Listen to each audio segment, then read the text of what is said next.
Bismillahirrahmanirrahim. Assalamualaikum warahmatullahi wabarakatuh. Alhamdulillahirabbil alamin. Allahumma shalli ala sayyidina Muhammad ibn Abdillah wa ala alihi wa sahbihi wa man wala. Amma ba'd. Pendengar Pro 3 RRI dan pemirsa RRI Net yang budiman. Dalam penciptaan makhluk, semuanya dalam keadaan berpasangan.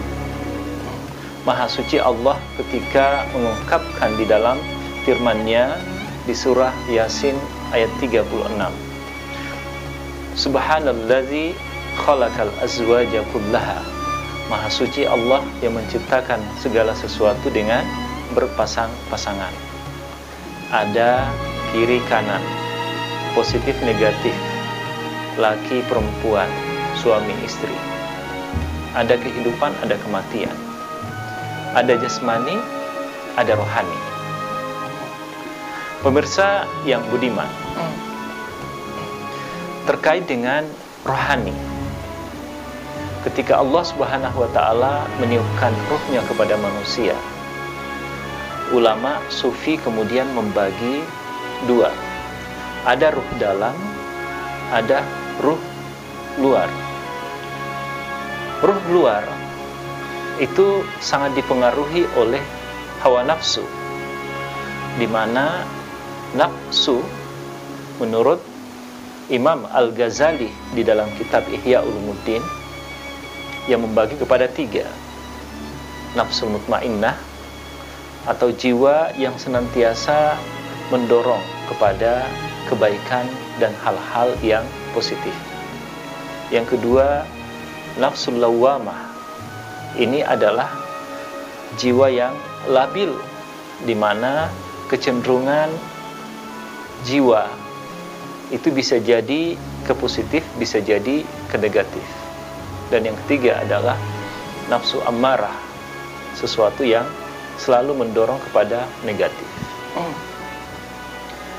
Ruh dalam dipahami oleh ulama itu adalah hati nurani.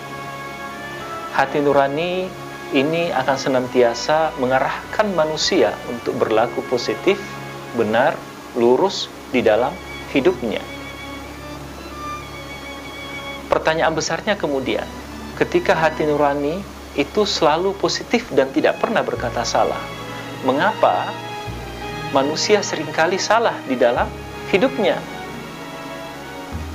Nah, ini berarti bahwa hati nurani yang tidak mampu mewarnai tersebut adalah mungkin dia lemah di dalam mewarnai aktivitas kehidupan manusia. Seorang koruptor misalnya, ketika melaksanakan aksinya, hati nuraninya akan berkata tidak terhadap perilaku salahnya.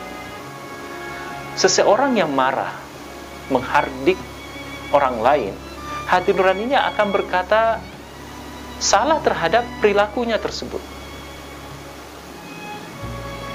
Para pemirsa yang budiman, oleh sebab itu hati nurani perlu selalu digodok, perlu dilatih agar ia kemudian mempengaruhi ruh luar tadi. Ruh luar yang manakala nafsu lawwamah yang lebih dominan, apalagi kalau nafsu ammarah, ini akan melahirkan nafsu yang liar, atau dalam bahasa kita ego yang tinggi.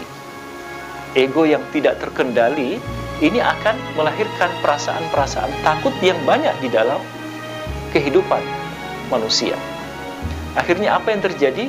Manusia seringkali takut akan kehilangan, takut akan usia yang tua, takut akan sakit, dan pada akhirnya manusia takut akan kematian.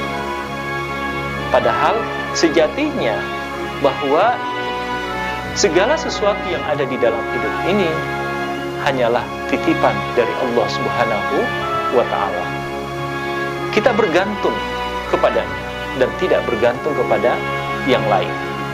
Nah, disinilah letak ibadah yang kita lakukan, termasuk ibadah puasa saat ini yang kita laksanakan bersama, adalah dalam rangka untuk mendidik perasaan ego tadi, agar nafsu yang dilahirkan itu tidak menjadi liar, tetapi nafsu yang terkendali, nafsu yang mendatangkan ketenangan batin dan kesejukan kita di dalam berinteraksi dengan sesama, termasuk tentu di dalam beribadah yang kita dirikan menghadap kepada Allah Subhanahu wa ta'ala.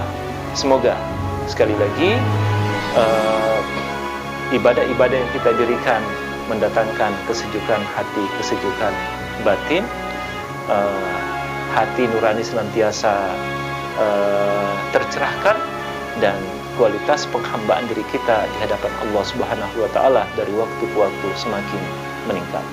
Saya Dr. Haji Muhammad Hudair Rahman LCMA, dosen Fakultas Syariah dan Hukum UIN Syarif Hidayatullah Jakarta, dengan ini mengucapkan selamat berpuasa. Wassalamualaikum warahmatullahi wabarakatuh.